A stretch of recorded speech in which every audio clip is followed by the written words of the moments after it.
kaya ka nagpupunta rito kasi walang makain doon o ano? Ano po? Meron pong nakakain kahit hindi lang. Konti. Namamalimos ka para pagka nakapalimos ka, bibigyan mo yung nanay at tatay mo. Sige, so sana gusto ko nakita yung nanay at tatay mo ha. Asamahan mo ako doon.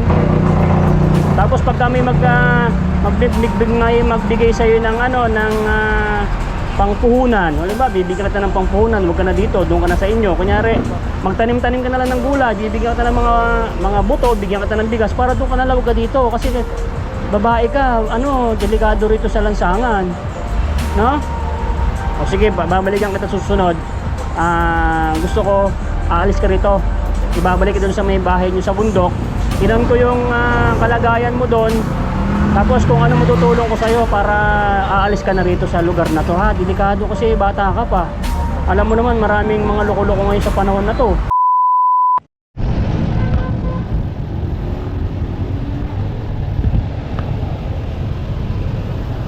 Hi te. Good morning. Ano pangalan mo? Vanessa, dito ka nakatira? Saan pamilya mo? Diyan lang po sa, taas po. Sa taas? Itong sa taas? Din taas dito? Oo, bakit po? Namamas ko sana ako eh. Wala po. Wala pong pera. Walang pera? Namamas ko sana ako eh. Pasko na mamaya. Ba't hindi ka uwi sa inyo? Ito na bahay mo? Ito? Dito ka palagi? Hindi po lang. Dito ka natutulog? Ganyan lang. Okay. Mamas ko sana ako sa'yo. Wala ka palang pera? Wala? Wala po. Ako na lang magbibigay sa'yo ng pamasko. Malamang po. Ha? Malamang. Sige, ako magbibigay sa'yo ng pamasko. Ano handa mo mamaya? Wala po. Wala ka palang handa, Vanessa. Wala ka bang anak? Wala po. Pakita ka sa akin. Bibigyan kita ng pamasko. Kaya po eh. Nahiya ka? Bakit? Sinadaan ako, binalikan kita. Sabi ko, manghingi ako ng pamasko sa'yo. Wala ka palang panghanda. Wala po. Ito, may panghanda ka na mamaya. Ito lang bahay nyo. Buti hindi ka pinapalis ng barangay. Wala po. Hala. Wala ka bang anak? Wala po. Wala kang anak. Wala ka nang tubig oh. Wala ka nang tubig. Wala ka pang bili ng tubig? Wala po. Kawawa mo naman. Marunong ka maghawak ng pera? Marunong? Wala. Hindi ka rin marunong? Nako. Baka mawala mo yung pera. Bili na lang tayo ng pagkain mo. Ano gusto mong pagkain? Kaya ulam po. Anong kanin ulam? Hindi ka marunong maghawak ng pera? Marunong po. Marunong naman.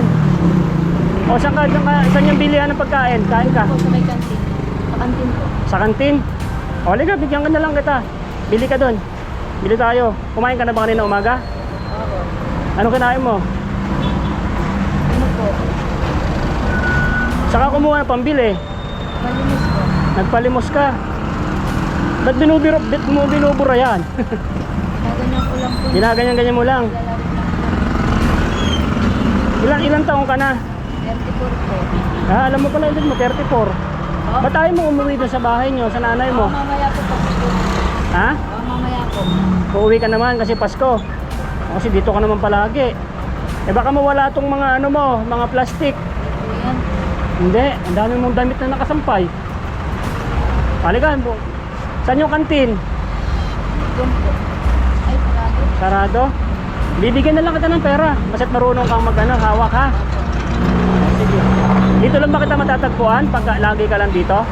Kasi may bahay ako doon sa bundok. Pag dadaan ako, bibigyan kita ng ano. Dapat may lutuan ka. Bibigyan kita ng bigas, grocery. May lutuan ka ba? Wala po. Wala kang lutuan. Kasi bawal naman din magluto dito. Baka masunog. No? O kahit pa paano, bibigyan na lang kita ng ano, pang bili mo ng pagkain. Paano yan? Wala kang pag mamaya, wala kang mapalimos. Wala kang handa. Ba't ba nandito ka? O wala ka na bang mauwian o ano? Na-stress ka sa inyo? Na-depress ka? Nako. Siyempre, pag wala kang kain, maano yung isip mo? Paano yan? Mamaya, Pasko na, tapos wala kang mapalimos, wala kang makakain mamaya. Buti nadaan ako, hanay. Motor niyo po yan? Oh, motor ko yan. Nakamotor ako. Eh, dumaan ako rito. Ayan, oh, ano, tapat ng iglesia. Binalikan pa kita. Sabi ko, magpapasko, tatanungin kita kung may panghanda ka. Joke lang yun, ako mamamasko sa'yo. Wala ko, ako po yan. Kaya nagtago ka na. Sabi mo, ako pa manghihingi, ano? Yan, ito lang higaan mo. Yan, lalagyan mo lang ng ganyan, tapos mahiga ka na dyan. Kaya siguro hindi kita nakikita minsan kasi nakasara yan. Eh ngayon nakakita kita kaya binalikan kita kasi naghahanap ako ng mga bibigyan ko ngayong Pasko. O isa ka na rin, no? Ayos na, bibigyan kita ng pamasko mo. Marunong kang maghawak ng pera. Kasi hindi naman kita pwedeng bigyan ng maraming pera, baka mawala mo lang dito. 500 pesos. Okay sa'yo, hindi mawawala yon. Saka bibigyan na lang kita ng mga pagkain. Hindi kita bibigyan ng maraming pera kasi baka mawala, no? Sayang, no? O sige, bibigyan kita ng ng 500. Bigyan ko ng 500 to si ate kasi Pasko, karapat dapat tong pamaskuhan ni Boy Sardinas. Ako si Boy Sardinas. O ba natatawa ka sa pangalan ko? Ha? Hindi ka natatawa? Ako nga si Boy Sardinas. Eh wala kasi akong dalang sardinas. Alam nga naman, Paskong Pasko, bibigyan kita ng sardinas. O, di ba? So, ito, bibigyan kita ng 500 pesos. O, may panghanda ka na mamaya, han eh. O, may panghanda ka na mamaya. O, bibigyan pa sana kita ng 1,000 noon eh. Baka mawala kasi meron akong katulad mo rin na nagbigay ako doon ng masigit sa mga libo. Nawawala niya. Eh, sana wag mo tong mawala. So, susunod, pagka bumalik ako rito, bibigyan na lang kita ng grocery. Para at least may pagkain ka. Tapos konting pera lang.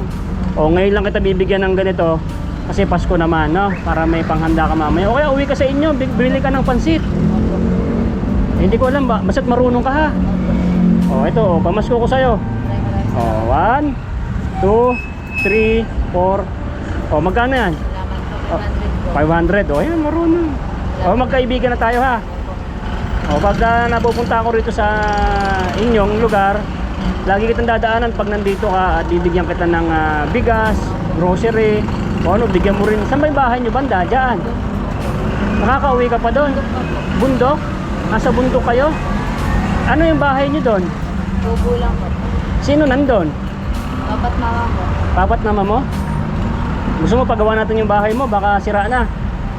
Ha? Ako, Wag na? Sino kasama ni mama mo doon? Sa tatay mo? mama at papa lang po. Tapos ikaw na lang yung isang anak. Tapos bakit ikaw na lang anak? Ba't tayo mo magtira doon? Mamaya po, akit po. O umuwi ka doon ha?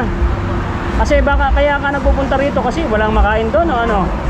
Ano po, meron pong nakakain kahit hindi lang. Konti. Namamalimos ka para pagka nakapalimos ka bibigyan mo yung nanay at tatay mo. Sige, soon sana gusto ko nakita yung nanay at tatay mo ha. Kasamahan mo ako doon. Tapos pagka may magbigay sa iyo ng pangpuhunan. Wala ba? Bibigyan kita ng pangpuhunan. Huwag ka na dito, doon ka na sa inyo. Kunyari, magtanim-tanim ka na lang ng gulay, bibigyan kita ng mga buto, bigyan kita ng bigas para doon ka na lang, huwag ka dito. Kasi babae ka, delikado rito sa lansangan. No? O sige, babalikan kita susunod. Gusto ko aalis ka rito. Ibabalik ka doon sa may bahay niyo sa bundok. Tinan ko yung kalagayan mo doon. Tapos kung ano matutulong ko sa'yo para aalis ka na rito sa lugar na to ha. Delikado kasi bata ka pa. Alam mo naman maraming mga loko-loko ngayon sa panahon na to. Wala ka bang anak? Hindi ka nagkaanak? Hindi nagkaroon ka ng asawa? Dati po. Dati may asawa ka. Ba't naghiwalay kayo? Nag-iwalay po. Binubugbog ka? Hindi, wala ka namang wala kang sakit sa hindi ka naman nagkasakit. Ngayon, talaga namamalimos ka lang. Alright. Gusto mo ba iaalis kita rito? Uwi ka sa bundok pagka Mamaya po gabi. mamaya uwi ka ha. Tapos susunod, pagbalik ko pag nandito ka, gusto ko pupunta ako sa bahay nyo. Gusto ko makita ko yung nanay at tatay mo at At tingnan ko kung ano maitulong namin ang aking team para kung anong mas maganda para aalis ka na dito. Ha? Delikado dito, ang ingay sa tenga, mausok. Saka syempre paggabi delikado. Ano bang gusto mong kabuhayan doon sa bundok? Wala po, natanim lang po kami ng pechay. Tatanim kayo ng pechay. So kailangan nyo ng mga pambili ng pechay, ganon, talong. Ano lang po, yung lang, ugat lang po. Yung ugat. Hindi, bibigyan ko kayo ng mga buto. Pataba, di ba? Para doon ka na magtatanim ka, syempre. Pa lang po. Ha? Pataba sa mga gulay. Marunong ka magtanim ng gulay. Opo. Di ba? Doon ka na lang, bibigyan ka ng mga seeds. Bigyan ka ng mga pang-abono ng mga Tapos habang nagtatanim ka, bibigyan ka ng bigas. Para syempre magtatanim ka, hindi ka pa naman naani, wala pang kita. Ganun na lang sige. Basta pag pupuntahan kita rito ha. Sige, mamaya uwi ka na. Vanessa? Tandaan mo, isulat mo nga yung pangalan ko dyan, Boy Sardinas. Marunong siya, Yan, magkaibigan na tayo. Pinapunta kasi ako ni Lord dito Sabi niya, puntahan daw kita. Sige, mamaya. Sana magkikita tayo ulit ha. Tutulungan kita ha, para alis ka na rito. Alright, Merry Christmas. Okay, bye-bye. Sige. Pag umuwi ka, ligpit mo yan. Opo. Sige, bye-bye. Woo! Nay, ito na yung bayad ko sa isa, kunin mo yung isa. Isa muna, iyan Tapos, isa pa, di ba? 4 dapat na sardinas yan. 3 na. Pang-4 na sardinas. Okay na.